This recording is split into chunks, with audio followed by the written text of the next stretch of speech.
Ako po si Myra M. Abbas, 28 taong gulang at kasalukuyang pong naninilahan sa Barangay Marang-Marang, Purok 1 po.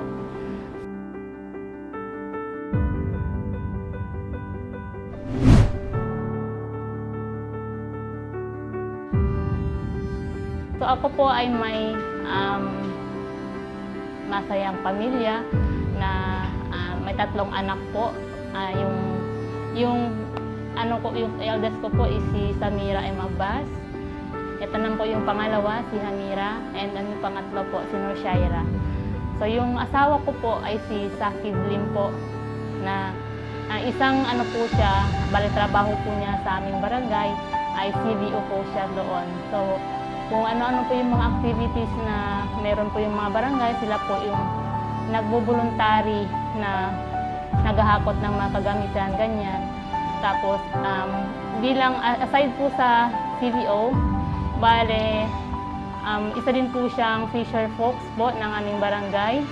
So may mga kagamitan po siya para sa pangingisda, nag-ano din po yan siya pag okay yung laot po. So ako naman po as nanay po sa Barangay Marang-Marang. Yung trabaho ko po dati, naging DNS po ako for almost 7 years serving po sa aming community. So yung pagka ilang po nung 2019 naman po, na-hired ako as inappoint ako as women's president po ng aming barangay. Then sa ngayon naman po sa kasalukuyan, nag-file po ako dati ng ng candidacy.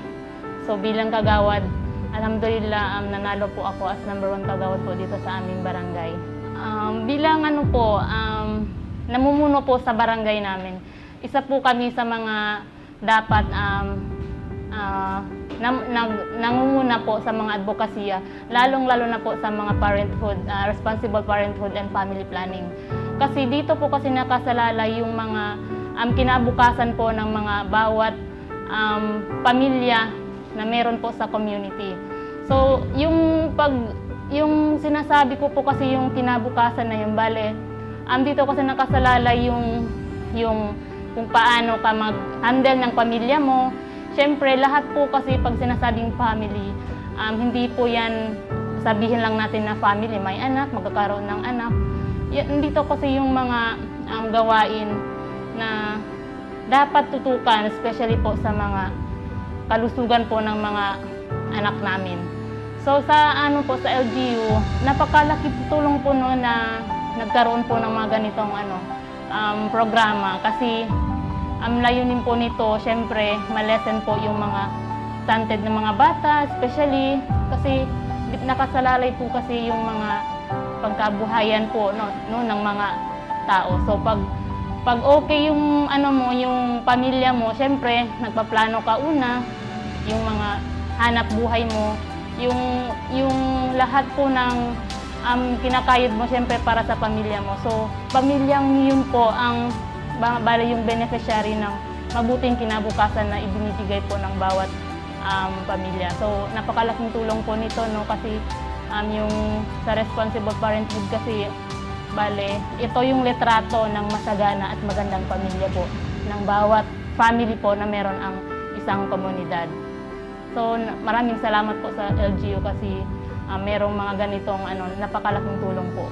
Bilang bilang moderno po ng aming constituent or ng aming barangay sa Barangay Marang-Marang. Lahat po ng entire Isabela City. So napakalaking pasasalamat po kasi napabilang po kami dito. So bilang kasi ito yung showcasing na kung paano yung magandang pagpaplano ng pagkakaroon po ng pamilya. So syempre dito din po nakikita yung bawat kinabukasan ng ating mga anak. Yung natutugunan po namin yung mga pangangailangan nila when it comes to health especially. So yung mga yun po magiging isang po tayo parang example, magiging isang moderno po ng community. So syempre yung mga ibang tao din po kasi parang nag-encourage ka din na dapat gayahin kami, ganito, kasi yung mga mabuting pagpaplano ko sa pamilya ay natutustusan po yung bawat pangangailangan, especially po ng mga anak namin. So, bilang responsableng nanay, so hindi naman po sabi ko na awardan ka dahil ganito ka. Pero yung sa akin lang kasi, yung parang naging moderno ka ng isang entire Isabela City, kasi nagagawa mo yung mga karapat-dapat na dapat mong gawin mismo para sa pamilya mo. So bilang responsableng nanay po, gumagamit po kasi ako ng family planning. Siyempre, tulad ng sinabi ko kanina, mas mabuti yung maganda yung may plano ka sa pagpapamilya. So nung 2015 po, first baby ko si Samira. Bale, yung ginamit ko po is yung COC po. Nag-family planning po ako niyan. Kasi bilang kasi super na busy po na nanay, siyempre ang dami naming mga trabaho. So kailangan ko po mag-adjust yung lahat, kasi nasa sa atin yung mga solusyon. Yung mga tao lang siguro yung hindi gumagawa noon. Andyan na lahat eh. So yung gap po ng nung panganay ko is nasa 2 years. Magti 3 years po, no 2015. Then 2018, nanganak ako sa isa kong ito si Hamira. Then naga-family planning ulit ako after 3 years. Yung bunso ko naman po ngayon na si Norshaira.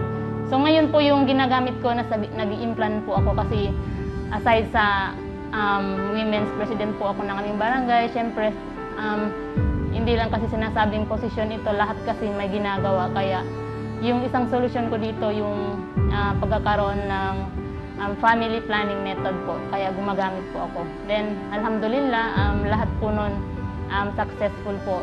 Bale, sabi ko, pag alis ng implant ko, mag-ano ako ulit para at least yung matutukan ko yung pamilya ko. Then, yung mga gawain ko mismo na in serving our barangay, especially in our constituent po.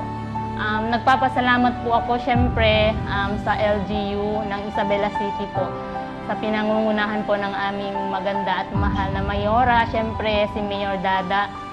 Kasi lahat po ng tao naka-benefit po, lahat ng mga programs ang gaganda po kasi ng mga ini-implement niya dito sa Isabela City.